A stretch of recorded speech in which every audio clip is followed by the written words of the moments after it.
Hello guys, ഇന്ന് നമ്മൾ കുറേ നാൾക്ക് ശേഷം അടുത്തൊരു മല കയറാനായിട്ട് പോവുകയാണ്. ഇന്ന് നമ്മൾ കയറാൻ പോണ മല മൗണ്ട് മെറൂൺ. അത് ഏകദേശം ഗോൾഡ് കോസ്റ്റ് ഭാഗത്ത് തന്നെയാണ്. നമ്മുടെ വീട്ടിൽ നിന്ന് ഏകദേശം ഒരു 120 കിലോമീറ്ററോളം ഡ്രൈവ് ഉണ്ട്. അപ്പം നമ്മൾ സാധാരണ ഒന്നുമല്ല, ഇന്നൊരു അവിടെ ഒരു ഇവൻ്റ് ഉണ്ട്. അപ്പോൾ അവിടെ ഒരു ഹൈക്കിംഗ് ഇവൻ്റാണ്. എത്ര പേരുണ്ടെന്ന് അറിഞ്ഞൂടാ, എന്നാലും അത്യാവശ്യം നല്ല ഗ്രൂപ്പ് ഓഫ് ആൾക്കാരുണ്ട് എന്നാണ് നോട്ടിഫിക്കേഷൻ കിട്ടിയത്. അപ്പം നമ്മൾ അവിടെ പോകുന്നു. അവിടെ അതിൻ്റെ താഴെ വെച്ച് അവരെ മീറ്റ് ചെയ്യുന്നു, എന്നിട്ട് ഒരുമിച്ച് ഹൈക്ക് ചെയ്യുന്നു എന്നാണ് പരിപാടി. അപ്പോൾ ഇപ്പോൾ സമയം 6 ആയി. ഇനി നമ്മൾ 8 മണിയാകുമ്പോഴത്തേന് അവിടെ ചെല്ലണം എന്നാണ് പറഞ്ഞേക്കുന്നത്. അപ്പോൾ ബാക്കി അവിടെ വെച്ച് ഗായ്സ്, ഒടുവിൽ നമ്മളിവിടെ എത്തി. ഇവിടെ വഴിയൊക്കെ നമുക്ക് തെറ്റി അവസാനം വഴി കണ്ടുപിടിച്ച് ഇവിടെ നമ്മൾ പാർക്കിങ്ങിൻ്റെ അവിടെ എത്തിയപ്പോഴത്തേന് 8:40 ഇത് വഴി കണ്ടുപിടിക്കാൻ അത്യാവശ്യം നല്ല പാടായിരുന്നു. കാരണം ഗൂഗിൾ മാപ്പ് നോക്കി നമ്മൾ വന്നു, ഒരു മണ്ണിട്ട് റോഡിലോട്ട് കയറി, കഴിഞ്ഞ് മാപ്പേ നോക്കി പുറകെ പോയി, വഴി തെറ്റി, റേഞ്ചും ഇല്ല, ഒന്നുമില്ല. പിന്നെ മണ്ണിട്ട റോഡ് പുറകെ നേരെ എത്തിയത് വേറെ ഏതോ ടാറിട്ട റോഡിൽ. അങ്ങനെ ടാറിട്ട റോഡിലെത്തി അവിടെ നിന്ന് ഒരു പുള്ളിയോട് കണ്ട് അവിടെ കണ്ട് വഴി ചോദിച്ചിട്ട് നമ്മൾ തിരിച്ചെങ്ങനെയാണ് ഇവിടെ എത്തി. നമ്മുടെ ഗ്രൂപ്പൊക്കെ ഓൾറെഡി കയറി തുടങ്ങി കാണും. നമുക്ക് ഒറ്റയ്ക്കാണെങ്കിലും നമ്മൾ വന്ന സ്ഥിതിക്ക് നമ്മൾ കയറും. ഇനി കയറി പോയിട്ട് നോക്കാം. ഇതാണ് അപ്പം അവിടുത്തെ മാപ്പ്. ഇനി പോകുന്ന വഴി കാണാം. ഏകദേശം അപ്പം നമ്മൾ അങ്ങനെ കയറാൻ തുടങ്ങിയേക്കാണ്. എത്ര കിലോമീറ്റർ ഉണ്ടെന്ന് നോക്കാൻ മറന്നു. പിന്നെ പാർക്കിങ് ഇപ്പോൾ ഭയങ്കര കുറവാണ്. അയ്യോ, എടുക്കാം പേഴ്സ് വണ്ടി അതായത് പേഴ്സിട്ട് കാര്യമൊന്നുമില്ല. പേഴ്സ് തിരിച്ചൊന്നും നമുക്ക് എടുക്കാം.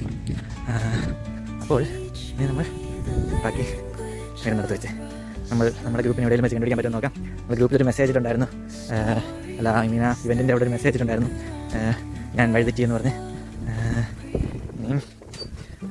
അവിടെ ചെന്നിട്ട് ഓക്കെ 6 അവർ റിട്ടേൺ 6 മണിക്കൂർ വരെ അങ്ങോട്ടും ഇങ്ങോട്ടും വേണമെന്നാണ് കാണിക്കുന്നത്. ഓക്കെ, 10 മണിക്ക് മുന്നേ നമ്മൾ സ്റ്റാർട്ട് ചെയ്യണം. ഓക്കെ, റാണി നാഷണൽ പാർക്ക്. നമുക്ക് എത്രങ്ങാൻ ഗൈസ്. അയ്യോ, തൊപ്പി എടുക്കാൻ മറന്നു പോയി ഗൈസ്. ഓക്കെ, നമ്മുടെ ട്രിപ്പല്ല ഗൈസ്, പക്ഷെ എന്നാലും വേറെ ഏതോ ഒരു ഗ്രൂപ്പിൻ്റെ കൂടെ കയറിക്കൊണ്ടിരിക്കുകയാണ്. നമ്മൾ വരുന്ന വഴിയൊക്കെ അടിപൊളി എന്ന് വെച്ചാൽ അടിപൊളിയാണ്. കറക്റ്റ് കൺട്രി സൈഡ് വഴി കൂടെ കയറുന്നത് വന്നുകൊണ്ടിരുന്നത്. തിരിച്ചു വന്ന് അതിൻ്റെ എല്ലാം വീഡിയോ എടുക്കാം. ഇതായിരിക്കും ഗൈസ്. ആ പറഞ്ഞേ കുറച്ച് മല കയറാനൊക്കെ ഉണ്ടെന്ന് ആദ്യം അവർ പറഞ്ഞിട്ടുണ്ടായിരുന്നു. അത്യാവശ്യം സ്റ്റീപ്പാണ്, പക്ഷേ എന്താ പറയുക, അത്രയ്ക്കങ്ങ് ചലഞ്ചിങ് ആണോ എന്ന് ചോദിച്ചു കഴിഞ്ഞാൽ അത്രയ്ക്ക് ചലഞ്ചിങ് ഒന്നുമല്ല, പക്ഷെങ്കിൽ കുറച്ച് ചലഞ്ചിങ് ആണ്.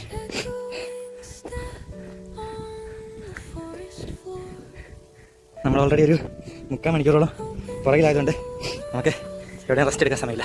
നമ്മൾ നേരെ നിർത്താതെ വരുന്ന കയറിക്കൊണ്ടിരിക്കുന്നു. എവിടെയും വെച്ച് നമ്മൾ ആ ഇവൻറ്റ് ആൾക്കാരെ നമ്മൾ കണ്ടുമുട്ടും.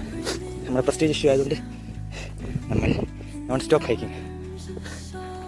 അപ്പോൾ ഇപ്പോൾ നമ്മൾ വഴി കണ്ടൊരു പുള്ളി പറഞ്ഞു ഇതാണ് ഏറ്റവും ഇതിൻ്റെ ഹാർഡസ്റ്റ് പാട്ടെന്നാണ്. അപ്പോൾ ഞാൻ വിചാരിച്ച് തീരാനായിരുന്നു. അപ്പോൾ അവർ പറഞ്ഞു എല്ലാവരും 20 മിനിറ്റ് കൂടെ ഇങ്ങനെ കയറണം, അത് കഴിഞ്ഞാൽ പിന്നെ വലിയ പാടില്ല എന്നാണ് പറഞ്ഞത്. ഓക്കെ, നോക്കാം. നമ്മൾ ആ ഇവൻറ്റിലുണ്ടായിരുന്ന വേറെ 3 പേരെ വരുന്ന വഴി കണ്ടു. അവർ നമ്മളെപ്പോലെ 1/2 മണിക്കൂർ ലേറ്റായിട്ടാണ് തുടങ്ങി. അവർ മറ്റവരെ ആരും കണ്ടില്ല എന്നാണ് പറഞ്ഞത്.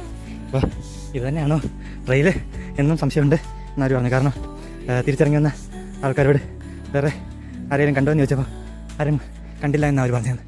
അപ്പോൾ അറിഞ്ഞൂടെ, പക്ഷേ ഫോട്ടോ ഒക്കെ കണ്ടിട്ട് ഇത് തന്നെ ആണെന്ന് തോന്നുന്നു. എന്താണേലും പോയി നോക്കാം. അവരവിടെ റെസ്റ്റ് എടുക്കാൻ ചെയ്യുന്നു. നമുക്ക് റെസ്റ്റില്ല, നമ്മളവരെ കാണുന്നവരെ കയറും. നിങ്ങൾ ഇതുപോലത്തെ മലവെല്ലാം കയറാൻ പോവുകയാണെങ്കിൽ ഉറപ്പായിട്ടും കൊണ്ടുപോകേണ്ട ഒരു സാധനമാണ് പവർ റൈഡ്, അല്ലെങ്കിൽ ഗ്യാറ്ററൈഡ്, അല്ലെങ്കിൽ എന്തെങ്കിലും ഇലക്ട്രോലൈറ്റ് ഡ്രിങ്ക്സ്. ഇത് നമുക്ക് പട്ടയം നോക്കി എനർജി കയറ്റും. അപ്പോൾ നമ്മളിത്രയും നടന്നു വന്ന് ക്ഷീണമൊക്കെ നമ്മൾ ഒരു 3 സിപ്പ് എടുക്കുമ്പോഴത്തേന് എല്ലാം മാറും. ഇതിനൊരു അന്ത്യമില്ലേ ഗായ്സ്. നമ്മൾ വലിഞ്ഞ് കയറിക്കൊണ്ടേ ഇരിക്കുകയാണ്. അപ്പോൾ നമ്മളെ പറ്റിച്ചാന്നാണ് തോന്നുന്നത്. 20 മിനിറ്റോടെ നടന്നു കഴിഞ്ഞാൽ എത്തുമെന്ന് പറഞ്ഞ് അത് കഴിഞ്ഞിട്ട് 20 മിനിറ്റ് ആയി ഗായ്സ്. എൻ്റെ ഇവിടെ ഒരു സൈൻ ബോർഡ് വെച്ചിട്ടുണ്ട്, മൗണ്ട് മെറൂൺ റൂട്ട് എന്ന് പറഞ്ഞിട്ട്. നമ്മൾ വഴി തെറ്റിയിട്ടില്ല ഗായ്സ്. ഇതെല്ലാം നമ്മൾ വലിഞ്ഞ് തരണം.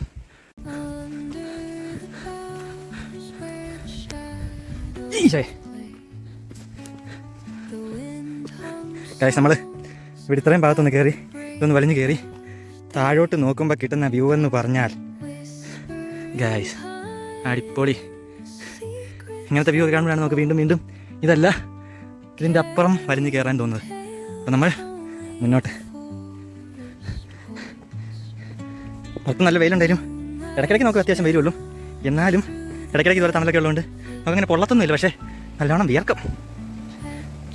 ഗായ്സ്, ഇവിടെ വരെ നമുക്ക് കൺഫ്യൂഷൻ ഒന്നും ഇല്ലായിരുന്നു, മറ്റേ വഴിയായിരുന്നു. പക്ഷേ ഇവിടെ വന്നപ്പോൾ തന്നെ ഇങ്ങോട്ടും ഒരു വഴിയാണ്, ഇതും ഒരു വഴി പോലുണ്ട്. ഏത് പോകണമെന്ന് നമുക്ക് കൺഫ്യൂഷനായി ഗായ്സ്. മറ്റേ മേളിൽ കയറാനാണെങ്കിൽ ഇങ്ങോട്ടായിരിക്കും എന്ന് പ്രതീക്ഷിച്ച് നമുക്ക് ഇങ്ങോട്ട് പോയി നോക്കാം ഗായ്സ്. ആ മേലോട്ടുള്ളതല്ലായിരുന്നു, താഴോട്ടുള്ളതായിരുന്നു വഴി എന്ന് ഹോൾ ട്രെയിൽസിലെ മാപ്പ് നോക്കിയപ്പോൾ നമുക്ക് മനസ്സിലായി. ഇവിടെ നെറ്റ്വർക്ക് ഉണ്ടായിരുന്നുകൊണ്ട് ഭാഗ്യത്തിൽ നമ്മൾ ഹോൾട്ടേഴ്സ് നോക്കാൻ പറ്റിയില്ലായിരുന്നെങ്കിൽ നമ്മൾ നേരെ വഴി തെറ്റി മേലോട്ട് പോയേനെ. അപ്പോൾ അങ്ങനത്തെ ആ സ്ഥലം വരുവാണെങ്കിൽ താഴോട്ടുള്ള വഴി എടുക്കുക. വേണ്ടേ ഇവിടെ നമ്മളിപ്പോൾ കറക്റ്റ് ഡയറക്ഷനാണ് കാണിക്കാനായിട്ട് വേണ്ടേ ഇവിടെ സൈൻ ബോർഡ് വെച്ചിട്ടുണ്ട്. നമ്മൾ ഓൾമോസ്റ്റ് പകുതി മുക്കാലെത്തി എന്നാണ് മാപ്പിൽ കണ്ടത്. ഓക്കെ ഗായ്സ്, നമ്മൾ നടന്നേണ്ടേ ഏതൊരു വ്യൂ പോയിന്റിൽ എത്തിയിട്ടുണ്ട്.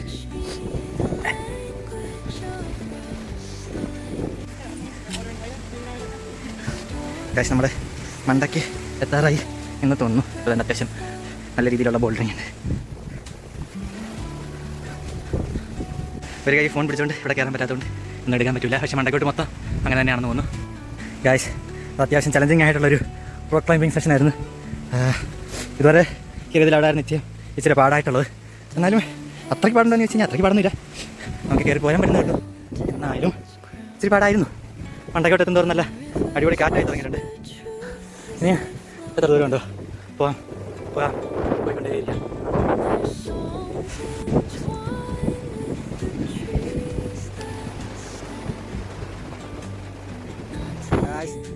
നമ്മളങ്ങനെ ഇതിൻ്റെ മണ്ടക്കെത്തി എന്നാണ് വിശ്വസിക്കുന്നത്.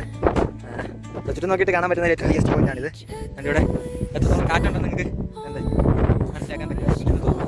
അടിപൊളി കാറ്റാണ്. എനിക്ക് നല്ല മുറുക്കെ പിടിക്കേണ്ട ആവശ്യമുണ്ട്. ഈ മോർണിംഗിനെ തെരച്ച് പോകുന്ന കാറ്റാണ്.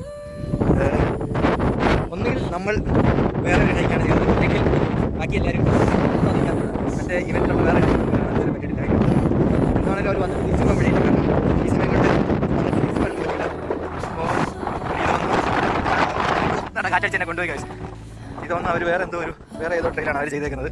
നമുക്ക് ട്രെയിൽ മാറിപ്പോയി എന്ന് തോന്നുന്നു. എന്താണേലും ഇത് അത്യാവശ്യം നല്ലൊരു ചലഞ്ചിങ് ആയിട്ടുള്ളൊരു ഹൈക്കായിരുന്നു. കുറച്ച് പാറൊക്കെ വരിഞ്ഞ് കയറായിട്ടുണ്ടായിരുന്നു. ആൾട്ടിറ്റ്യൂഡ് എത്രയാണെന്ന് പറഞ്ഞു. എന്താണേലും നല്ല ഹൈറ്റിലാണ് നമ്മൾ നിൽക്കുന്നത്. സൗത്ത് ഈസ്റ്റ് ക്യൂൻസ്ലാൻഡിൻ്റെ അറ്റം വരെ ഇവിടെ നിന്ന് വിസിബിൾ ആണ് എന്നാണ് പറഞ്ഞത്. അത് ഏത് സൈഡിലാണെന്ന് അറിഞ്ഞൂടാ. അവിടെ ആ കാണുന്നത് മറൂൺ ഡാമാണെന്ന് തോന്നുന്നു. നമ്മൾ കണ്ട ആ ഒരു പാറയിടുക്ക് കൊടുത്ത് അവിടെ കൂടെ ഒക്കെയാണ് നമ്മൾ വരിഞ്ഞ് കയറി വന്നത്. അപ്പം ആ ഒരു സൈഡിൽ കൂടെ നടന്ന് കയറി ഇങ്ങനെയാണ് നമ്മൾ വന്നേക്കണേ. അവിടെ അതിൻ്റെ താഴെ അവിടെ നിന്നാണ് നമ്മൾ സ്റ്റാർട്ട് ചെയ്തത്. നമ്മൾ ഏകദേശം 2 മണിക്കൂർ എടുത്തിട്ടില്ല. നമ്മളൊരു 1.5 മണിക്കൂർ കൊണ്ട് നമ്മൾ ടോപ്പ് എത്തി. അങ്ങനെ നമ്മൾ ഓസ്ട്രേലിയയിൽ കീഴടക്കിയ മൗണ്ട് റോഡ്. നമ്മൾ കുറച്ചേരം ഇവിടെ ഇരുന്ന് കൊണ്ടുവന്നേ നമ്മുടെ ജ്യൂസും